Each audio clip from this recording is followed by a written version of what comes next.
Rodrigo এমবাপ্পেদের গোলে সব হিসাব এখন পানির মতো পরিষ্কার, নেই কোনো ভেজাল। তাই তো এখন প্রথম স্থানেই চলে এসেছে রিয়াল মাদ্রিদ। হ্যাঁ দর্শক, গতকাল রাতে লা লিগার ম্যাচে 4-1 গোলের বড় ব্যবধানে লাস পালমাসকে হারিয়ে রিয়াল মাদ্রিদ এখন লা লিগা পয়েন্ট টেবিলে একদম প্রথম স্থানেই চলে এসেছে।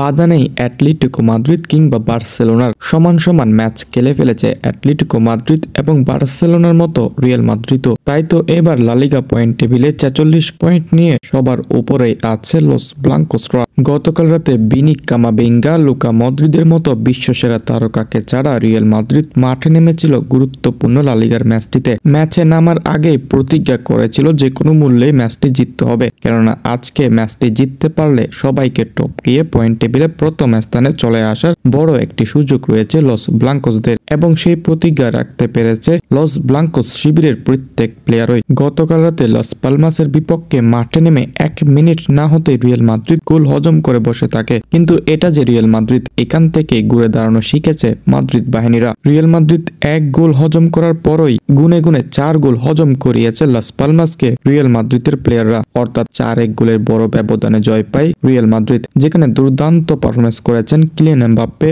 ও রদ্রিগো। কিলিয়ান এমবাপ্পে করেছেন 2টি গোল, ব্রাহিম দিয়াস করেছেন 1টি গোল, রদ্রিগো করেছেন 1টি গোল ও 1টি অ্যাসিস্ট এবং 1টি পেনাল্টি উপহার দিয়েছেন রদ্রিগো। গত কয়েকটি ম্যাচ ধরে রদ্রিগো এমন দুর্দান্ত পারফরমেন্স করেই যাচ্ছেন রিয়াল মাদ্রিদের হয়ে। বর্তমানে রিয়াল মাদ্রিদ লা লিগায় 20টি ম্যাচ খেলে 14টি ম্যাচে জয়লাভ করেছে, 4টি ম্যাচ ড্র হয়েছে এবং 2টিতে হেরেছে, এবং তাদের পয়েন্ট সংখ্যা 46 এবং তারা আছে সবার উপরে। লা লিগার পয়েন্ট টেবিলে 2 নম্বরে রয়েছে অ্যাটলেটিকো মাদ্রিদ, তারাও 20টি ম্যাচ খেলে জয় পেয়েছে 13টি ম্যাচে, ড্র হয়েছে 5টি, হেরেছে 2টি এবং তাদের পয়েন্ট সংখ্যা 44, অর্থাৎ রিয়াল মাদ্রিদ থেকে 2 পয়েন্ট পিছিয়ে আছে অ্যাটলেটিকো মাদ্রিদ। এবং লা লিগার পয়েন্ট টেবিলে 3 নম্বরে আছে বার্সেলোনা, তারাও 20টি ম্যাচ খেলে জয় পেয়েছে মাত্র 12টি ম্যাচে, ম্যাচ ড্র হয়েছে 3টি, হেরেছে 5টি ম্যাচে, তাদের পয়েন্ট সংখ্যা 39, অর্থাৎ রিয়াল মাদ্রিদ থেকে 7 পয়েন্ট পিছিয়ে আছে বার্সেলোনা। তো দর্শক, আপনাদের কি মনে হয় মৌসুম শেষে কোন দলটি পয়েন্ট টেবিলে একদম প্রথম স্থানে থেকেই লা লিগার শিরোপাটি উঠিয়ে ধরবে?